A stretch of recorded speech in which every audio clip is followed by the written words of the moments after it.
Assalamu alaikum everyone and welcome to Caterpillar's Book Club. I hope you all are safe and well and ready for today's story time. Are you all sitting nice and comfortably?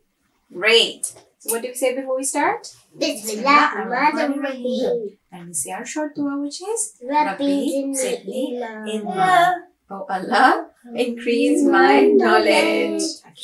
So are you ready? Today's story is called The Lost Garden. It's a bit sad story, but it tells you that we should never leave hope. Okay, let's start. In the middle of our country, there was a city.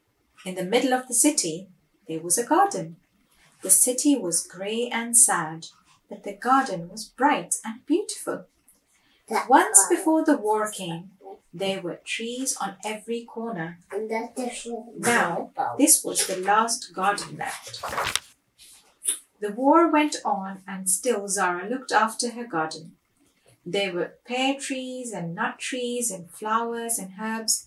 Zara grew figs and apricots and all kinds of vegetables for the people of our city. How nice is that, isn't it? Good. She let us climb trees and build dens. Sometimes we picked fruits and helped her water the plants.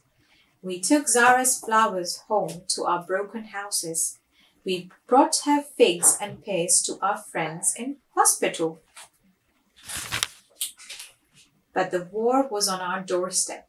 Bombs were falling and our homes shook. There were cracks in our road and the wall around our playground crumbled.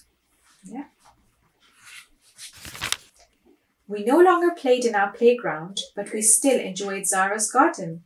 She showed us how to tie up her broken plants and we picked and bruised the tender vegetables. Together we planted new seeds in old tin cans and rusty paint pots.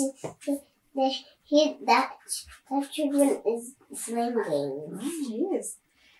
Grayness and sadness had spread through our city, but our plants grew green and bright. Then one day, we weren't allowed in Zara's garden anymore. It wasn't safe to play outside.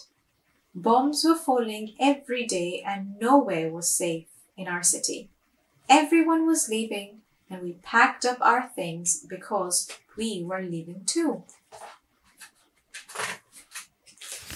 Zara locked the gate to her garden and we left our city together.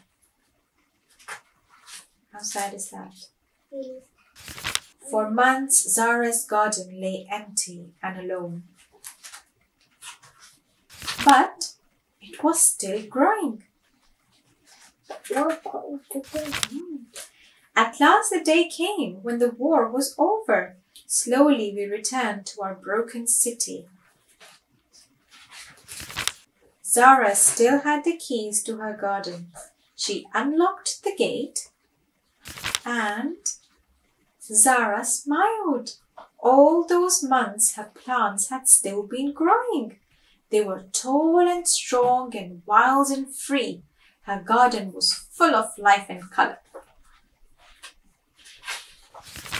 Just as before, we went to play in Zara's garden. We climbed trees and picked pears. We helped Zara water the flowers.